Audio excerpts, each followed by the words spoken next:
ಸುಂದರವಾದ ಮನೆಯಲ್ಲಿ ಜಯ ಗೀತವಾಡುವೆವು. ಚಿಯೋನ್ಮದಲಿಂಗನಿಗೆ ಚಿಯೋನ್ಮದಲಿಂಗನಿಗೆ ಸುಂದರವಾದ ಮನೆಯಲ್ಲಿ ಜಯ ಗೀತವಾಡುವೆವು. ಚಿಯೋನ್ಮದಲಿಂಗನಿಗೆ ಚಿಯೋನ್ಮದಲಿಂಗನಿಗೆ ಜಯಘೋಷ ಮಾಡಿ ಸ್ವರ್ಗದ ಸೇರಿ ಸಂಗೀತ ಹಾಡುವೆವು. ಜಯಘೋಷ ಮಾಡಿ ಸ್ವರ್ಗದ ಸೇರಿ ಸಂಗೀತ ಹಾಡುವೆವು. ಅಲ್ಲಿ ಸುಂದರವಾದ ಕಿರೀಟ ತೊಟ್ಟು ಕ್ರಿಸ್ತನ ಸ್ತುತಿಸುವೆವು. ಅಲ್ಲಿ ಸುಂದರವಾದ ಕಿರೀಟ ತೊಟ್ಟು ಕ್ರಿಸ್ತನ ಸ್ತುತಿಸುವೆವು. ಸುಂದರವಾದ ಮನೆಯಲ್ಲಿ ಜಯ ಗೀತವ ಹಾಡುವೆವು. ಚಿಯೋನ್ಮದಲಿಂಗನಿಗೆ ಚಿಯೋನ್ಮದಲಿಂಗನಿಗೆ.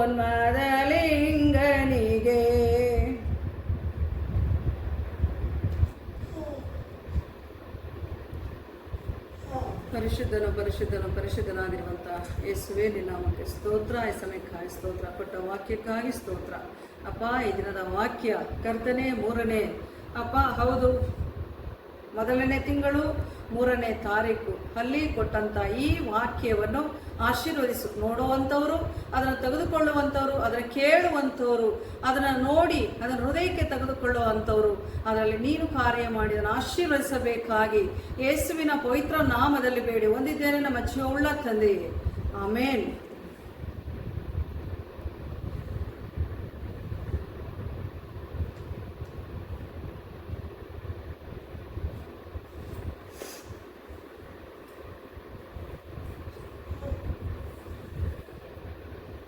ಫಿಲಿಪ್ಪಿ 1ನೇ ಅಧ್ಯಾಯ 12ನೇ ವಚನ.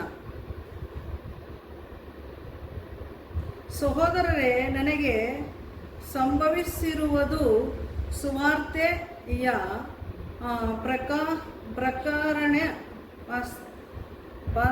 ಪ್ರಸಾರಣೆಗೆ ಸಹಾಯವಾಯಿತೆಂದು ನೀವು ತಿಳಿದುಕೊಳ್ಳಬೇಕಾಗಿ ಅಪೇಕ್ಷಿಸುತ್ತೇನೆ. ಪೌಲನು ರೋಮಾಪುರದಲ್ಲಿ ಸೇರಿದವರಾಗಿದ್ದು ತನ್ನ ಸ್ಥಿತಿಯನ್ನು ಕುರಿತದಲ್ಲಿದ್ದು ಹೇಳಿದ್ದು. ಸಹೋದರರಿಗೆ ಹೇಳತಕ್ಕಂಥ ಮಾತು, ತನ್ನ ಶಿಷ್ಯರಿಗೆ ಹೇಳತಕ್ಕಂಥ, ಅವನ ಸಹೋದರಿಗೆ ಹೇಳತಕ್ಕಂಥ ಮಾತುಗಳು. ಸಹೋದರರೇ, ನನಗೆ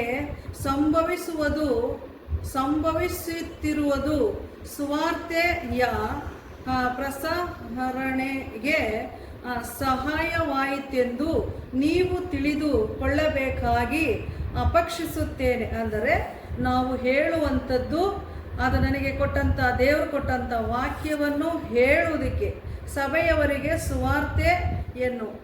ಸಹೋದರರೇ, ನನಗೆ ಸಂಭವಿಸಿರುವುದು ಸುವಾರ್ತೆಯ ಪ್ರಸಾರಣೆಗೆ ಸಹಾಯವಾಗುತ್ತದೆಂದು ನೀವು ತಿಳಿದುಕೊಳ್ಳಬೇಕಾಗಿ ಅಪೇಕ್ಷಿಸುತ್ತೇನೆ. ಅಂದರೆ ದೇವರು ನಮಗೆ ಕೊಟ್ಟಂತಹ ಸಮಯಗಳನ್ನ, ದೇವರ ವಾಕ್ಯವನ್ನು ತಿಳಿಸುವುದಕ್ಕೆ ನಮಗೆ ಆ ಒಂದು ಪ್ರಸಾರಣೆ ಅಂದರೆ ನಾವು ಹೇಳುವುದಕ್ಕೆ ನಮಗೆ ಆ ಸಹಾಯವಾಯಿತೆಂದು ನೀವು ತಿಳಿದುಕೊಳ್ಳಿರಿ. ಅಂದರೆ ನಮಗೆ ಹೇಳುವುದಕ್ಕೆ ಆ ಒಂದು ಸಹಾಯ ದೇವರು ಕೊಟ್ಟಿದ್ದಾನೆ. ಆ ಒಂದು ಅಪೇಕ್ಷಣೆ ಅಪೇಕ್ಷಿಸುತ್ತೇನೆ ಅಂದರೆ ಅಪೇಕ್ಷಿಸುತ್ತೇನೆ ಎಂದು ಹೇಳುವಾಗ ಆ ಒಂದು ವಾಕ್ಯ ಒಂದು ವೇಳೆ ತಪ್ಪಾಗಿ ಬಂದರೆ ಕ್ಷಮಿಸ್ರಿ. ಆದರೂ ಸುಧಾ ಅದು ನಮಗೆ ಕೊಟ್ಟಂಥದ್ದು, ಸಹೋದರಿಗಳಿಗೆ ಕೊಟ್ಟಂಥದ್ದು. ನಾವು ಸುವಾರ್ತೆಯನ್ನು, ಆ ಸಮಯವನ್ನು, ಆ ಒಂದು ಕ್ಷಣವನ್ನು ಕೊಡುವಾಗ ಅದನ್ನು ನಾವು ಉಪಯೋಗ ಮಾಡಿಕೊಳ್ಳಬೇಕೆಂದು ನಾವು ಬಯಸುತ್ತೇವೆ.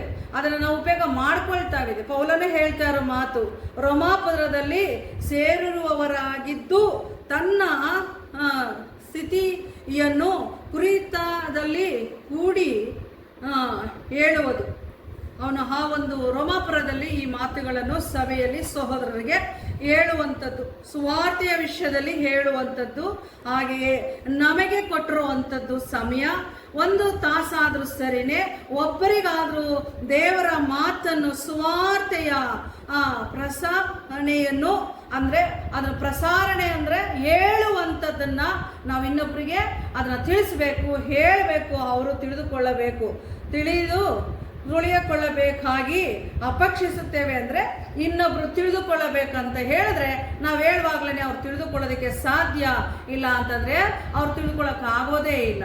ದೇವರ ಆತ್ಮ ಕಾರ್ಯ ಮಾಡಿದ್ರೆ ಮಾತ್ರ ನಾವು ಹೇಳೋದಕ್ಕೆ ಸಾಧ್ಯ. ಕರ್ತನು ತಾನು ಈ ವಾಕ್ಯವನ್ನು ಆಶೀರ್ವದಿಸಲಿ. ಈ ವಾಕ್ಯವನ್ನು ಕೇಳುವಂಥವ್ರು, ನೋಡುವಂಥವ್ರು ಇದನ್ನ ಹೃದಯಕ್ಕೆ ತೆಗೆದುಕೊಂಡು ಇದರಂತೆ ಅದನ್ನ ಆಶೀರ್ವಾದ ಹೊಂದಿಕೊಳ್ಳಬೇಕೆಂದು ಈ ವಾಕ್ಯವನ್ನು ದೇವರು ಆಶೀರ್ವದಿಸಲಿ. ಈ ಸಮಯ